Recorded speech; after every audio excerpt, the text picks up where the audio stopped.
మరో breaking news చూస్తున్నాం. తిరుమల శ్రీవారి దర్శనానికి ముందు డిక్లరేషన్ ఇచ్చే అంశంపై మాజీ సీఎం జగన్ డి అంటే డి అని తీరుతూనే వ్యవహరించబోతున్నారు. స్వామివారి దర్శనానికి ముందు డిక్లరేషన్ ఇవ్వకూడదనే నిర్ణయించుకున్నారు. గతంలో కూడా స్వామివారి దర్శనానికి ముందు ఎప్పుడూ జగన్ డిక్లరేషన్ ఇవ్వలేదు. స్వామివారి దర్శనానికి జగన్ తిరునామం పెట్టుకుని సంప్రదాయాల వస్త్రాలు ధరించి వెళ్తారని భూమన కరుణాకరెడ్డి చెబుతున్నారు. జగన్ అడ్డుకుంటే సనాతన ధర్మాన్ని అడ్డుకున్నట్లేదని ఆయన అంటున్నారు.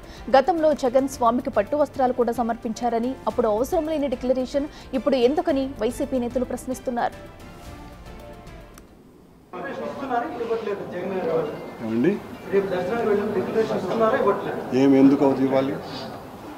ఎందుకు ఇవ్వాలి చెప్పండి. ఎందుకు ఇవ్వాలి అని అంటే మీరు అడిగితే మేము ఇవ్వాలా? ఆయన ఏమన్నా కొత్తగా కొండకు వస్తున్నాడా? కొత్తగా వచ్చాడా? లేదు కదా. కొన్ని 10 సార్లు వచ్చారు. మీరంటే వాళ్లే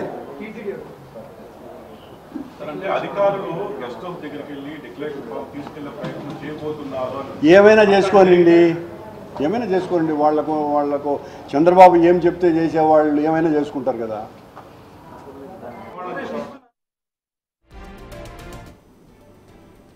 ఇదే అంశానికి సంబంధించి మరింత సమాచారం మా ప్రతినిధి దామోదర్ లైవ్ లో అందిస్తారు. దామోదర్, చెప్పండి. ప్రస్తుతం మరి మాజీ సీఎం జగన్ అయితే తిరుపతి రానుండడంతో ఒక పక్క అయితే డిక్లరేషన్ వార్ నడుస్తుంది. ఒక పక్క ఏమో టీడీపీ నేతలు డిక్లరేషన్ ఇచ్చే వెళ్లాలంటున్నారు, మరో పక్క వైసీపీ నేతలు ఇవ్వనంటున్నారు. అసలు ఏం జరుగుతుందని ఉత్కంఠ కూడా నెలకొంది. దీనికి సంబంధించి అప్డేట్స్ ఏంటి? ఏదైతే తిరుమల నెయ్యి కల్తీ అయిందన్న వివాదం బయటకు వచ్చిన తర్వాత మాజీ ముఖ్యమంత్రి వైఎస్ జగన్మోహన్ రెడ్డి తిరుమల దర్శనానికి ఈరోజు సాయంత్రం తిరుపతికి చేరుకొని ఉన్నారు. ఆ తర్వాత నేరుగా ఆయన శ్రీవారి దర్శనానికి అలిపిరి రోడ్డు మార్గాన పైకి వెళ్ళనున్నారు. ఆ తర్వాత ఆయన ఏదైతే రేపు ఉదయం 10:30 సమయానికి శ్రీవారి దర్శనానికి వెళ్ళనున్నారు. అయితే విషయం అంతా డిక్లరేషన్ అనే అంశం మీదనే వచ్చింది. డిక్లరేషన్ ఇస్తాడా లేదా అన్న విషయం మీద పెద్ద ఎత్తున చర్చ నడుస్తుండగా ఎట్టి పరిస్థితుల్లోనూ డిక్లరేషన్ ఇచ్చే ప్రసక్తి లేదని తేల్చి చెప్పేశాడు టీటీడీ మాజీ చైర్మన్ భూమన కరుణాకరెడ్డి. అదేవిధంగా ఎందుకు డిక్లరేషన్ ఇవ్వాలి? దేవుణ్ణి నమ్మి ఇన్నిసార్లు పట్టు వస్త్రాలు సమర్పించాడు.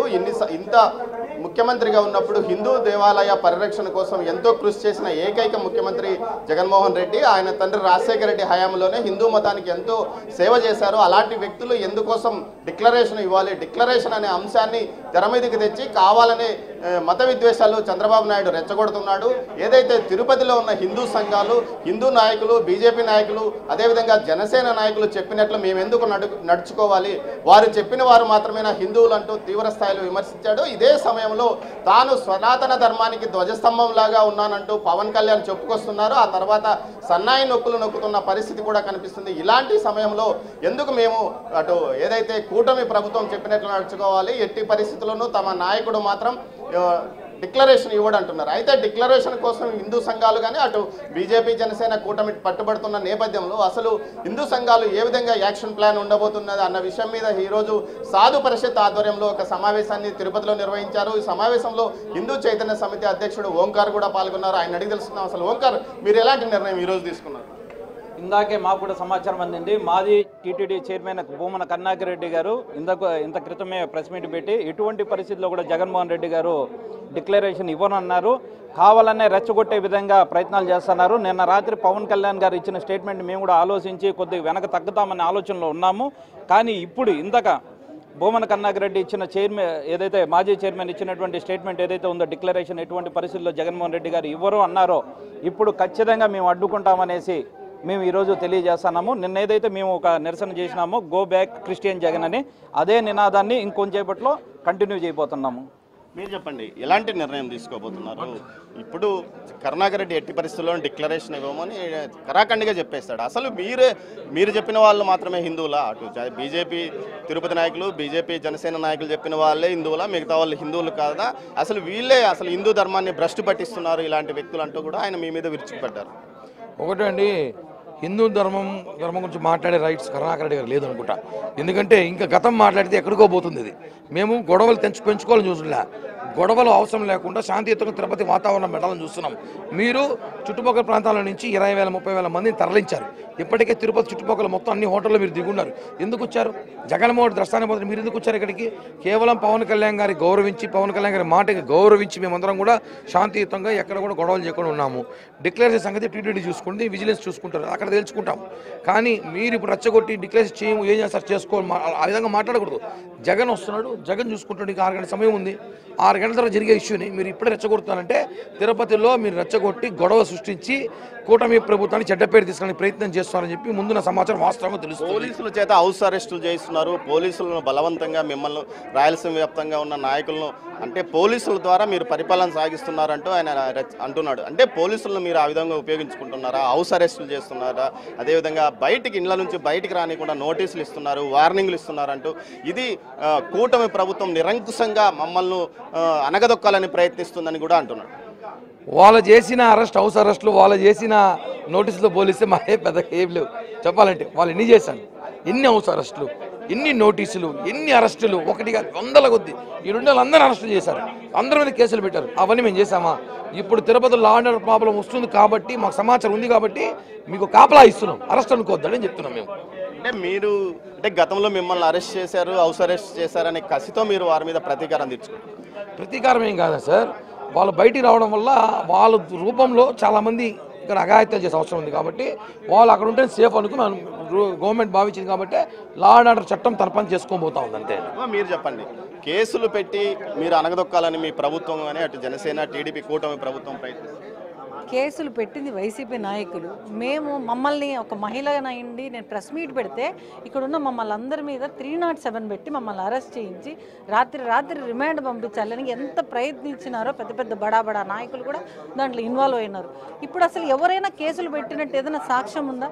ఊరికి ఉత్తి మాటలు, నీళ్ళ మీద రాతలు ఎవరు నమ్మే పరిస్థితుల్లో దుస్థితిలో లేరు. ఈరోజు ధర్మో రక్షతి రక్షతః. నిజంగా మీరు ధర్మాన్ని కాపాడాలనుకుంటే, మీరు నిజంగా ధర్మాన్ని నమ్మితే ఒక డిక్లరేషన్ మీద సంతకం పెట్టడానికి ఏంటి? ఒక హిందువు, అవును నేను హిందువునే, నేను దేవుడిని నమ్ముతున్నాను అని ఒక సంతకం పెట్టడానికి ఎందుకు ఇంత ప్రొలాంగ్ చేస్తున్నారు? ఎందుకు ఇంత డ్రామా, హై టెన్షన్ క్రియేట్ చేస్తున్నారంటే కేవలం వాళ్ళు ఇక్కడికి వచ్చేది దర్శనానికో, మేము నిజం చేశాము, మేము నిజాయితీ పనులను నిరూపించుకోవడానికి కాదు. అల్లర్లు సృష్టించి ఇక్కడ పెద్ద గొడవలు చేసి మళ్ళీ వాళ్ళే ఏ కోడికత్తో ఏ గులకరాయో వేసుకొని మళ్ళీ నా మీద ఇట్లా హత్యాయత్నం చేశారని, ఇది జగన్మోహన్ రెడ్డికి అలవాటైన పని. హత్యాయత్నం చేశారు, ఇంకోటి చేశారని చెప్పి చెప్పుకొని రోడ్ల మీదకి వచ్చి పడి ఏడవం తప్ప ఆయన చేసింది ఏమీ లేదు. అంటే మీరు డిక్లరేషన్ ఇవ్వాలని 2 రోజుల నుంచి అంటున్నారు. మేము ఇవ్వము, మీరు ఏం చేసుకుంటారో చేసుకోండి అని వారు అంటున్నారు. మధ్యలో మీరు నిర్ణయం ఎలా ఉంటుంది? మేము ఒకటే చెప్తున్నాము, డిక్లరేషన్ ఇవ్వమని ఒక హిందూ ధర్మంలో ఉంది కాబట్టి, శాసనంలో ఉంది కాబట్టి మేము చెప్పాము. మీరు ఇవ్వను అంటే అక్కడ మాదేం సంబంధం? రాజకీయ నాయకులకు మాకు ఏం హక్కు ఉంది మిమ్మల్ని ఆపడానికి? ఒకరికే హక్కు ఉంటుందో. అక్కడ టీటీడీ దేవస్థానం మండలి ఉంది, ఆ తర్వాత విజిలెన్స్ వాళ్ళు ఉన్నారు, వాళ్ళు చూసుకుంటారు. మేము ఒక హిందూగా మేము అడిగాము, మీరు డిక్లరేషన్ ఇచ్చి వెళ్ళండి అని. మా దాంట్లో తప్పులేదు. ఎవరైనా మీరైనా మమ్మల్ని అడగచ్చు, మేమైనా మిమ్మల్ని అడగచ్చు. అంతే తప్ప మీరు అసలు పోకూడదని మేమేం అడ్డుకోవట్లేదు. మిమ్మల్ని అడ్డుకోవడం ఒక నిమిషం పని. ఒక మహిళనైనా నేను కూడా వచ్చి అడ్డుకోవచ్చు, కానీ అది పెద్ద విషయం కాదు. మాకు అవసరం లేదు మిమ్మల్ని అడ్డుకొని, మిమ్మల్ని పెద్దవాళ్ళని చేయదలుచుకోలేదు. మేము ఒకటే అడిగాం, డిక్లరేషన్ ఇవ్వండి. మీరు ఇవ్వమన్నారు. అక్కడ ఈఓలు ఉన్నారు, అక్కడ ఉద్యోగస్తులు ఉన్నారు, వాళ్ళందరూ చూసుకుంటారు. మాకేం సంబంధం ఉంది? మొత్తం మీద ఏదైతే కరుణాకర్ రెడ్డి మీడియా సమావేశంలో మాట్లాడుతూ తీవ్ర స్థాయిలో ఇటు ప్రభుత్వం పైన విమర్శలు గుప్పించాడు. ముఖ్యంగా తమను అనగదొక్కాలని, కేసులు పెట్టాలని ప్రభుత్వం ప్రయత్నిస్తుంది. ఇప్పటికే చాలా కేసులు పెట్టారు. ఎన్ని కేసులు పెట్టా కానీ ఇక్కడి నుంచి తమ నాయకుడు జగన్మోహన్ రెడ్డి ప్రశాంతంగా స్వామివారి దర్శనం చేసుకుని వెళ్ళిపోవాలని అంటున్నాడు. కేవలం ఇది డైవర్షన్ పాలిటిక్స్లో ఒక భాగం. ఏదైతే నెయ్యి కల్తీ వివాదాన్ని తెర మీదకి తెచ్చారు, ప్రజలంతా దాన్ని అసహించుకున్న నేపథ్యంలో తర్వాత డిక్లరేషన్ అనే విషయాన్ని బయటికి తెస్తున్నాడు. కానీ అసలు ఏమీ జరగని దానికి అంత పెద్ద ఎత్తున ఆరోపణలు చేస్తున్న పరిస్థితి ఇక్కడ టీటీడీలో కానీ తిరుపతిలో కానీ కనిపిస్తుందని చెప్తున్నాడు. మరోవైపు తాము ఎట్టి పరిస్థితుల్లో అయినా తాము ఈ స్వామివారి దర్శనానికి తమ నాయకుడు వెళ్తాడు, ఎవరు అడ్డుకుంటారో చూద్దామంటూ కూడా తీవ్ర స్థాయిలో హెచ్చరించాడు. స్వామి ఏదైతే భూమన్ కరుణాకర్ రెడ్డి ఎట్టి పరిస్థితుల్లోనూ డిక్లరేషన్ ఇవ్వకుండానే వెళ్తామని చెప్పాడు. మరోవైపు టీడీపీ రాష్ట్ర అధికార ప్రతినిధి ఆనం వెంకటరమణారెడ్డి ఏకంగా ఇది ఏదైతే మాజీ సీఎం జగన్మోహన్ రెడ్డి యొక్క కుటుంబ చరిత్రను బయటికి తెస్తూ సుమారు 1828 ఆ మధ్య కాలం నుంచే వారి కుటుంబం క్రిస్టియన్ను అనుసరిస్తుందంటూ కూడా ఉదాహరణలతో చెప్పాడు. అయినప్పటికీ మేము డిక్లరేషన్ ఇవ్వమని అంటున్నారు. దీనిపైన మీరేమంటారు? జగన్మోహన్ రెడ్డి గారు, అలాగే వారి తాత రాజారెడ్డి గారు, అలాగే రాజశేఖర రెడ్డి గారు, వీళ్ళ కుటుంబ నేపథ్యము క్రైస్తవ కుటుంబము అని ప్రపంచానికి తెలుసు. దానికోసం ప్రత్యేకంగా చెప్పనక్కర్లే. వాళ్ళు ఎంతో సందర్భాల్లో బైబిల్ పట్టుకొని మాట్లాడారు, ప్రార్థన చేశారు. వారి మత విశ్వాసాలు అనుగుణంగా రాజశేఖర రెడ్డి చనిపోయినా, రాజారెడ్డి చనిపోయినా వారు క్రైస్తవ సాంప్రదాయాల ప్రకారం వారికి దానకాలు చేశారు. కాబట్టి మీరు క్రైస్తవుడు కాబట్టి, ఇతర మతస్థులు చెందినటువంటి మీరు పుట్టుకతో క్రైస్తవుడు కాబట్టి జగన్మోహన్ రెడ్డిని ఈరోజు డిక్లరేషన్ అనేది ఉన్నది కాబట్టి, అది ఈ మధ్యన మీరో నేనో పెట్టింది కాదు. అది తిరుమల చట్టాల్లో ఉండేటటువంటి ఒక క్లెయిమ్. అది తప్పనిసరిగా అన్య మతస్థులు ఎవరైనా వస్తే పెట్టాలి. దాన్ని కూడా మీరు గౌరవించే కనీస విజ్ఞత కూడా లేకపోతే, ఒక ముఖ్యమంత్రిగా ఉండి మీరు గతంలో ఎప్పుడో డిక్లరేషన్ ఇచ్చుంటే ఈరోజు వివాదం లేదు. సనాతన ధర్మం గురించి ఏమాత్రం తెలియని వాళ్ళు మాకు సలహా చెప్తున్నారు. సనాతన ధర్మం అంటే పుస్తకాలు చదివి మాకంతా తెలుసు. సనాతన ధర్మం గురించి అటు తిరుపతికి వచ్చిన మీరు కానీ ఇతరులు కానీ సనాతన ధర్మం గురించి ఏమాత్రం అవగాహన లేని వాళ్ళు ఈరోజు విమర్శలు చేస్తున్నారు. హిందూ ధర్మం అంటే అందరినీ ఆదరించేది, అన్ని మతాలను ఆదరించేది. ఇలాంటి మతంలో ప్రత్యేకంగా డిక్లరేషన్ అవసరం ఏమంటూ ఆయన ప్రశ్నిస్తున్నారు. మీరు దీనికి సమాధానం ఏమి? అంటే సనాతన ధర్మం అంటే వాళ్ళకి తెలుసా? మాట్లాడే వాళ్ళకి మాకు తెలియదా? అయ్యా, సనాతన ధర్మం అంటే భార్య లేకుండా ఒక పూజా కార్యక్రమం బ్రహ్మోత్సవాల్లో భార్యను తీసుకురాకుండా ఉండడమే సనాతన ధర్మమా? పుణ్యకార్యాల్లో విజయవాడ కనకదుర్గమ్మ నవరాత్రి మహోత్సవాలు జరిగితే భార్యను రాకుండా తీసుకురాకుండా అమ్మవారికి అక్కడ ఉండేటువంటి పట్టు వస్త్రాలు ఇవ్వడం సనాతన ధర్మమా? సనాతన ధర్మం అంటే పక్కన భార్య లేకుండా ఏ కార్యము కూడా దైవ కార్యాల్లో పాల్గొకూడదని చెప్తుంది సనాతన ధర్మం. ఏం సనాతన ధర్మం మీకు తెలుసండి? సనాతన ధర్మమే మీకు తెలిసుంటే తిరుమల క్షేత్రాన్ని మీరేమో వ్యాపార కేంద్రంగా మారుస్తారా? సనాతన ధర్మ పరిరక్షణకు కానీ హిందూ ఆలయాల పరిరక్షణలో అనేక ఎవరూ చేయనంతగా కృషి వైఎస్ రాజశేఖర రెడ్డి కానీ ఆయన కుమారుడు జగన్మోహన్ రెడ్డి చేశాడు. హిందూ దేవాలయాల పరిరక్షణే వారి లక్ష్యంగా గత పాలన కొనసాగింది. అలాంటి పాలకులను వీరు దేవాలయానికి రాకుండా అడ్డుకోవడానికి సాధు సన్యాసుల పేరుతో కొంతమంది ప్రయత్నం చేస్తున్నారు. అదేవిధంగా కుహానా బీజేపీ నాయకులు, స్థానిక జనసేన వీరంతా కుట్ర చేస్తున్నారు. చంద్రబాబు హిందూ ధర్మానికి చంద్రబాబు ఏం చేయలేదు, కేవలం సేవ చేసిండేది రాజశేఖర రెడ్డి, జగన్మోహన్ రెడ్డి అంటున్నారు. అవునండి, అది వాస్తవాలు. చాలా మా హిందువులందరికీ కనువిప్పు కలిగించేస్తున్నారు ఆ మాటల వలన.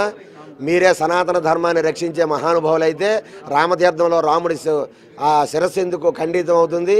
విజయవాడ కనకదుర్గమ్మ వెండి సింహాలు మాయం ఎందుకు అయిపోతాయి? అంతర్వేదిలో రథం ఎందుకు దగ్ధమవుతుంది? 150కి పైగా ఆలయాల మీద దాడులు జరిగితే మీ సనాతన ధర్మం ఎప్పుడు కనిపించలేదా? అయ్యా, పిఠాపురంలో అర్చకులు యజ్ఞోపవేతాలు చంపేశారు మీ వైసీపీ నాయకులు. పిఠాపురం కార్పొరేటర్ భర్త కాళ్ళుతో తన్నాడు ఆ పూజారికి. ఇదే సనాతన ధర్మం గౌరవం? ఇదే మీరు మాకు చెప్పేది? ఎందుకయ్యా పనికి మళ్ళీ మాట్లాడతారు? జగమెరగని సత్యం ఇది. వైసీపీ పాలనలో హిందూ ధర్మం 50 ఏళ్ళు వెనక్కి వెళ్ళిపోయింది. పాస్టర్లకు జీతాలు ఇచ్చారు, మౌలీలకు జీతాలు ఇచ్చారు. మేము బాధపడడంలే, ఇవ్వండి. ఏమి సనాతన ధర్మంలో ఉండేవాళ్ళు మీకు గుర్తు రాలేదా? జ్ఞాపకం రాలేదా? పూజారులు మీకు జ్ఞాపకం రాలేదా? హిందువులు మీకు జ్ఞాపకం రాలేదా? ఏం హిందువులు ఓట్లు వేయకుండా మీరు గెలిచేశారా? క్రైస్తవులు మహమ్మదీయులు వేస్తేనే గెలిచేశారా? ఏం వివక్ష చూపించారు? అర్చకులకు ఎందుకు ఒక 5,000 ఇవ్వలేదు మీరు? చర్చి కట్టుకుంటామంటే 10 లక్షల టెండర్లు మీరు పిలిచి ఇచ్చారు. రాష్ట్రంలో 3,000కు పైగా చర్చిలు నిర్మాణం చేశారు. మేము బాధపడడంలే. అదే సమయంలో ఒక్క పాడుపడిపోయిన ఆలయాన్ని ఉద్ధరించారా? కనీసం విగ్రహాల మీద మొక్కలు చేసేస్తున్న ఒక మాట మాట్లాడారా? ఒక్కరోజు ప్రెస్ మీట్ పెట్టారా జగన్మోహన్ రెడ్డి? శ్రీవాణి ట్రస్ట్ పేరుతో 1000 దేవాలయాలు నిర్మించామని చెప్తున్నారు కదా. ఈరోజు శ్రీవాణి ట్రస్ట్ 2,000 కోట్ల రూపాయలు ఆలయాలు నిర్మిస్తున్నాము, ఆలయాల కోసమే 10,500 రూపాయలు టికెట్ అని చెప్పి 500 రూపాయలు మాత్రమే అకౌంట్లో దేవుడికి వెంకటేశ్వర స్వామి పడేటట్లుగా మిగతా 10,000 అవి ఒక ట్రస్ట్ నిధి ఏర్పాటు చేసి ప్రైవేటు ట్రస్ట్గా నిధులు పెట్టి అకౌంట్ పెట్టి ఆలయాలు కడుతున్నామన్నారు. ఎన్ని ఆలయాలు కట్టారు చెప్పండి? ఎన్ని వందల ఆలయాలు కట్టారు చెప్పండి? ఇప్పుడు ఏం నిర్ణయం తీసుకున్నారు? మీరు ఎలాంటి నిర్ణయం తీసుకున్నారు? అసలు జగన్మోహన్ రెడ్డి రాకని అడ్డుకోవడమా, లేకపోతే ఏ నిర్ణయం మీద ఇప్పుడు మీ చర్చ జరిగింది? నిజంగా జగన్మోహన్ రెడ్డి గారికి వెంకటేశ్వర స్వామి మీద ప్రేమాభిమానం ఉంటే మేమేమీ అడ్డు పెట్టమండి సాధు సంతులుగా. గత 5 ఏళ్లలో ఏ రోజు వెంకటేశ్వర స్వామి మనోభావాలు మీరు గౌరవించలే. గౌరవిస్తే డిక్లరేషన్ మీద సంతకం పెట్టింది ఏమైపోయిందండి? అంటే డిక్లరేషన్ మీద వెంకటేశ్వర స్వామి దేవుడిగా భావిస్తున్నాను సంతకం పెడితే క్రైస్తవులు ఓట్లు వేయరా? అదేనే చెప్పేయండి. అయ్యా, మాకు ఇబ్బంది ఉంది, మేము సంతకం పెడితే మా క్రైస్తవులు సంఘం మా ఓట్లు దూరం అయిపోతాయి, మీ హిందువులు ఎలాగ పిచ్చివాళ్ళు, పార్టీలను కొట్టుకు చేస్తారు, మొక్కలు అయిపోతారు. కాబట్టి మీ హిందువులు ఎలాగ అడిగినా అడగకపోయినా మాకు ఓట్లు వేస్తారు. కానీ క్రైస్తవ ఓటు బ్యాంక్ మాకు కారణం, మాకు అవసరం. మా ఓట్లు పోతాయని చెప్పేయండి. మేము ఎప్పుడు మరి ఆ డిక్లరేషన్ మీద ప్రస్తావనే మేము తీసుకురాము. మీ భార్యతో ఎందుకు రాలేదని మేము అడగము. మా క్షేత్రాలు నాశనం అయిపోతున్నా మేము నోరు మూసుకొని ఉంటాం. అదేనా క్లారిటీ ఇవ్వండి. ఏమిటంటే ఇది ఒక పక్క వెంకటేశ్వర స్వామి దర్శనం అంటారు, డిక్లరేషన్ సంతకం పెట్టండి అంటారు. ద్వంద్వ నీతి అంటే మీ మాటలకే అర్థం పర్థం లేకపోతే ఎవలాగ ఇది? కరుణాకర్ రెడ్డి అలా మాట్లాడొచ్చా? తిరుమల క్షేత్రంలో ప్రథమ సేవకుడిగా మీరు ఉన్నారు. రెచ్చగొట్టే మాటలు ఇదా ఒక మాజీ చైర్మన్గా? మీరు ఏం చేసుకుంటారో చేసుకోండి, మీ డిక్లరేషన్ సంతకం పెట్టడం, ఏం పీక్కుంటారో పీక్కోండి అనే మాటలు కదా, రెచ్చగొట్టడం కాదా? అంటే మీరు గొడవలు సృష్టించడానికి సిద్ధంగా ఉన్నారా? ఇదా జగన్మోహన్ రెడ్డి పర్యటన? దానికోసం వస్తున్నారా? గొడవలు సృష్టించి తిరుమలలో పరమ పవిత్రమైన క్షేత్రం ఈ ప్రశాంతత నాశనం చేయడానిక మీ కుట్ర? రాయలసీమ నుంచి ఇక్కడ అక్కడి నుంచి మీ జిల్లాల నుండి ఎవరైనా తెచ్చి ఇక్కడ అల్లలు సృష్టించడానికి సిద్ధంగా ఉన్నారా? అనేక అనుమానాలు వస్తున్నాయి మాకు. కాబట్టి ఇది చాలా తప్పు. రెచ్చగొట్టే మాటలు మాట్లాడకండి. ఇప్పటికే లడ్డూ కల్తీ అయిందని బాధపడుతుంటే దాని మీద మీ పార్టీ తరఫున ఒక వేయండి, కమిటీ వేసుకోండి, విచారణ మేము జరిపిస్తున్నాం, దోషులు ఎవరైనా మేము శిక్షిస్తామన్న మాట అనండి. తప్పేముంది? మీరు కమిటీ వేయండి, విచారణ చేయండి, నిగ్గు తేల్చండి. అంతేగాని రాజకీయం మాట్లాడితే రాజకీయం, స్వామీజీలు రాజకీయం, అది తప్పంటే రాజకీయం, ఏదంటే రాజకీయం. ఈ మాట తప్ప మరొకటి లేదు మీకు. చాలా తప్పండి ఇది. మొత్తం మీద ఏదైతే భూమన్ కరుణాకర్ రెడ్డి యొక్క అభిప్రాయాలను కానీ ఆయన మాట్లాడిన తీరు ఇటు స్వామీజీలతో పాటు ఇటు బీజేపీ నాయకులు అదేవిధంగా ఇక్కడ ఉన్న మిగతా అందరూ హిందూ సంఘానికి సంబంధించిన వారు తీవ్రంగా వ్యతిరేకిస్తున్న పరిస్థితి. ఎట్టి పరిస్థితుల్లోనూ తాము దామోదర్ మీరు ఒకసారి హోల్డ్ లో ఉండండి. మనకైతే భూమన్ కరుణాకర్ రెడ్డి ఏమన్నారు కూడా ఇప్పుడు ఒకసారి చూద్దాం. మనకు ఒక బ్రేకింగ్ అందుతుంది చూసుకుంటుందని వీరు అంటున్నారు. దామోదర్ మీరు ఒకసారి హోల్డ్ లో ఉండండి.